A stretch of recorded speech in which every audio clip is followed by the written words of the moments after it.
ये कहानी है जॉन नाम के एक आदमी की, जिसे समुंदर के बीच में एक अनजान बोट मिलती है। और अब जब ये अंदर जाता है तो उसके साथ क्या क्या होता है ये जानकर आपके होश उड़ जाएंगे। तो कहानी शुरू होती है हमारे हीरो जॉन से, जो अपनी छोटी सी बोट लेकर निकल चुका है फिशिंग करने के लिए। लेकिन थोड़ी दूर आगे जाने के बाद उसके सामने फॉग आता है और उसके सामने अंधेरा छा जाता है। और थोड़ी दूर आगे जाने के बाद उसे एक बड़ी सी बोट मिलती है। फिर वो उसके पास जाता है और उसके मालिक को बुलाने की कोशिश करता है, क्योंकि हो सकता है यहाँ कोई फंस गया हो। लेकिन उसे बोट में से कोई भी आवाज नहीं आती। इसका मतलब कि ये बोट लावारिस है। और उसके बाद वो सबसे पहले अपनी छोटी सी बोट को बांधता है और उसके जरिए वो बड़ी वाली बोट के ऊपर चढ़ जाता है। और अंदर जाने के बाद वो बोट बिल्कुल नॉर्मल लग रही थी और उसमें जो खाना रखा था वो भी एकदम फ्रेश था। मतलब कि इस बोट को ज्यादा टाइम नहीं हुआ यहाँ पर खड़े हुए। जॉन बोट स्टार्ट करने की कोशिश करता है लेकिन वो नहीं होती। उसके बाद वो दूरबीन से आसपास देखता है, शायद उसका मालिक यहीं पे हो और शायद उसे वो दिख जाए। लेकिन यहाँ पर दूर दूर तक कोई नहीं था। उसके बाद वो रेडियो पर से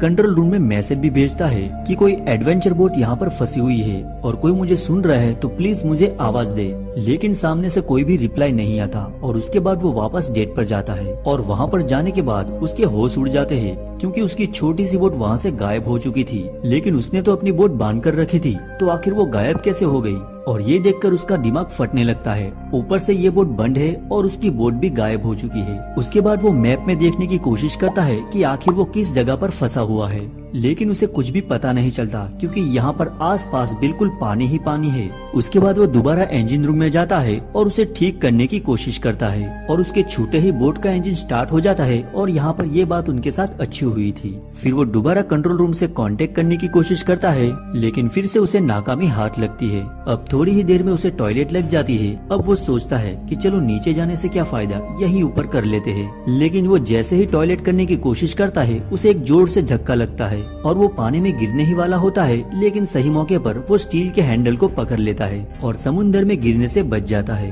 क्योंकि ये बोट नहीं चाहती कि ये बोट के ऊपर टॉयलेट करे और इसे गंदा करे। इसलिए शांति से वो नीचे टॉयलेट में बाथरूम करने के लिए चला जाता है। लेकिन यहाँ पर एक मुसीबत कम नहीं हुई थी और दूसरी मुसीबत आ जाती है। बाथरूम का दरवाजा लॉक हो गया था और वो खुलने का नाम ही नहीं ले रहा था। अब वो उसे ऊपर से नीचे तक हर जगह से खोलने की कोशिश करता है। फिर उसे एक कैंची मिलती है और उसे भी ट्राई करता है दरवाजा खोलने के लिए, लेकिन सारी कोशिश यहाँ पर बेकार हो जाती है। अब इसे बाहर से रेडियो पर किसी की आवाज सुनाई देती है और तभी वो विंडो से बाहर एक शिप को भी देखता है। और अगर वो यहाँ से बाहर नहीं निकला तो वो शिप यहाँ से चला जाएगा और वो वापस अकेला हो जाएगा। और इसीलिए वो पूरी ताकत लगा देता है उस डोर को खोलने के लिए, लेकिन यहाँ पर कुछ भी नहीं होता। और इसके बाद वो विंडो से एक कपड़ा दिखाता है उस शिप को, ताकि वो शिप यहाँ पर रुक जाए। और वो छोटा सा कपड़ा कोई देख नहीं पाता, इसलिए वो बोट यहाँ से चली जाती है। फिर जॉन को एक दूसरा आइडिया आता है और वो रस्सी से बोट को रोकने की कोशिश करता है। इसकी ये कोशिश अच्छी थी, लेकिन ये रस्सी पानी में फैन में जाकर फंस जाती है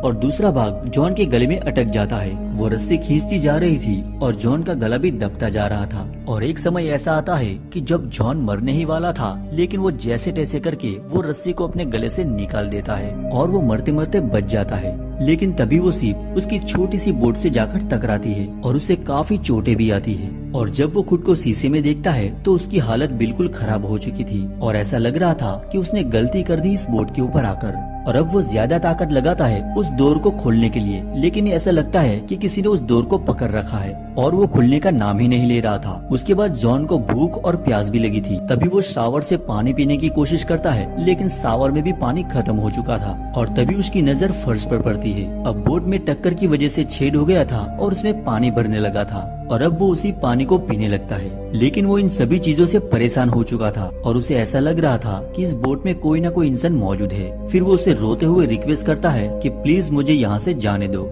लेकिन बाहर से कोई भी जवाब नहीं देता। फिर हम ऊपर देखते हैं, तभी वो बोट अपने आप चलने लगती है।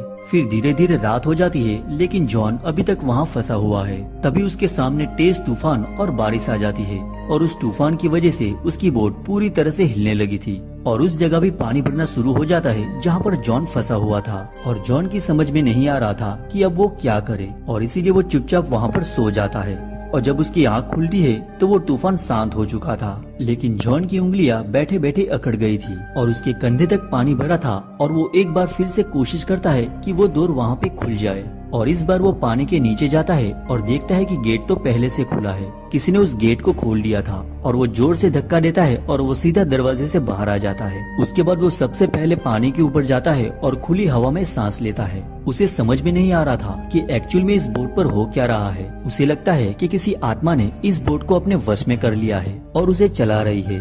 अब उसे यहाँ से किसी भी तरह से निकलना है, इसलिए उसे एक आइडिया आता है। फिर वो कुछ एयरबैग्स निकालता है और नीचे जाकर वो बाथरूम का दरवाजा लाता है जिससे उसे तोड़ दिया था। फिर इन दोनों की मदद से एक बोट बनाता है जिससे कि वो यहाँ से निकल सके, क्योंकि अब बोट तो बन चुकी थी लेकिन रास्ते में खाने के लिए भी कुछ खाना चाहिए था। तो रास्ते के लिए कुछ खाना लेता है और अपनी छोटी सी बोट बड़ी बोट से बांध देता है ताकि उसके साथ साथ वो यहाँ से निकल सके। लेकिन जैसे ही वो अपनी राफ्ट पर बैठता है तभी बड़ी वाली बोट अपने आप वहाँ पे खड़ी हो जाती है। वो बोट वहाँ से हिलने का नाम ही नहीं ले रही थी और ऐसा लग रहा था कि बोट नहीं चाहती कि जॉन यहाँ से जाए। फिर वो कई घंटे तक उस राफ्ट पर बैठा रहता है कि अब वो बोट चलेगी, लेकिन वो बोट चलती ही नहीं। और जॉन को ये बात समझ में आ गई थी कि उसे उस बोट से निकलना होगा, इसलिए वो बड़ी वाली बोट पर आ जाता है और सबसे पहले तो उस बोट में से पानी निकालता है। लेकिन इसमें काफी टाइम लगेगा, इसलिए वो मोटर को भी ठीक करता है जिससे तेजी से पानी बाहर निकल रहा था। और अब वो बोट में जो जो दिक्कतें थी वो उन सभी को ठीक करता है और वो टूटे हुए हिस्से को भी पेंट करता है ताकि वापस पानी ना भर सके। फिर सारी चीजें करने के बाद वो फिर से रेडियो से मदद मांगने की कोशिश करता है, लेकिन सामने से कोई भी जवाब नहीं आता। इसलिए वो थक कर हार कर ऊपर बोट के ऊपर जाकर बैठ जाता है और मैप में खुद की लोकेशन ढूंढने की कोशिश करता है। फिर सारे काम करने के बाद वो फिर से बोट को स्टार्ट करने की कोशिश करता है, लेकिन वो बोट बंद हो चुकी थी क्योंकि वो बोट अपने आप चलती थी। और वो सोचता है कि क्या किया जाए ऐसी सिचुएशन में। तभी वो सामने से एक शिप को आता हुआ देखता है और वो सीधा पानी में छलांग लगाता है। वो अपनी छोटी सी राफ्ट को चलाते हुए उसकी तरफ जाने लगता है, लेकिन तभी उस बोट को देखिए जो अब तक स्टार्ट नहीं हो रही थी वो अपने आप चालू हो जाती है और सीधा उसी की तरफ आने लगती है। तभी उसकी राफ्ट को वो और स्पीड में चलाता है, लेकिन उस बोट की स्पीड भी ऑटोमेटिक बढ़ जाती है और वो बोट उससे टकराने ही वाली थी। तभी वो पानी में कूद जाता है, लेकिन तभी वो अपनी जान बचाता है और तभी वो शिप उसकी आंखों से दूर चली जाती है। और ये सीन देखकर हम समझ जाते हैं कि वो बोट जो नहीं चाहती कि जॉन उससे दूर जाए, और ये सोचकर जॉन पूरे समय पानी में ही गुजार देता है।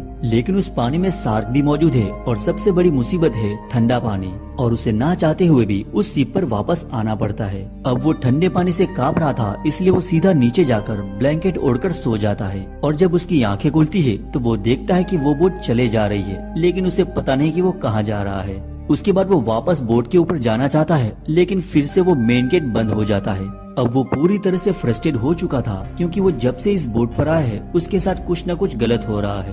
और तभी उसकी नजर बाथरूम पर पड़ती है। वहीं से ऊपर जाने का एक रास्ता था। वो वहाँ से बाहर निकलने की कोशिश करता है, लेकिन तभी वो एंट्री का रास्ता बंद हो जाता है। मतलब अब जॉन पूरी तरह से इस छोटी सी जगह में फंस चुका है। और तभी वो बोट पूरी रफ्तार से भागना शुरू कर देती है और जॉन इधर से उधर गिरने लगता है और उसके हाथ में, पैर में, सिर में हर जगह चोट लग जाती है। लेकिन तभी बोट की स्पीड कम होती है और वो गेट भी खुल जाता है। और जब वो बाहर निकलता है तो वो देखता है कि वो बोट एक शहर के पास आकर रुकी है। फिर जॉन दौड़ते हुए किनारे पर जाता है और एक आयरन रोड उठा लेता है, क्योंकि उसे लग रहा था कि कोई आदमी छुपकर यहाँ से उस बोट को चला रहा था और उसी ने जॉन को किडनैप किया। लेकिन कई बार छानबीन करने पर उसे वहाँ पर कोई भी नहीं मिलता, तो जॉन वापस बाहर आ जाता है। और अब जो वो मंजर देखता है तभी उसके होश उड़ जाते हैं, क्योंकि वो बोट अपने आप चल रही थी और वो जॉन को किनारे पर छोड़कर जा रही थी। और जॉन को समझ आ जाता है कि कोई शक्ति जो इस बोट को चला रही है, और वो बोट फिर से अपने नए शिकार की तरफ निकल जाती है।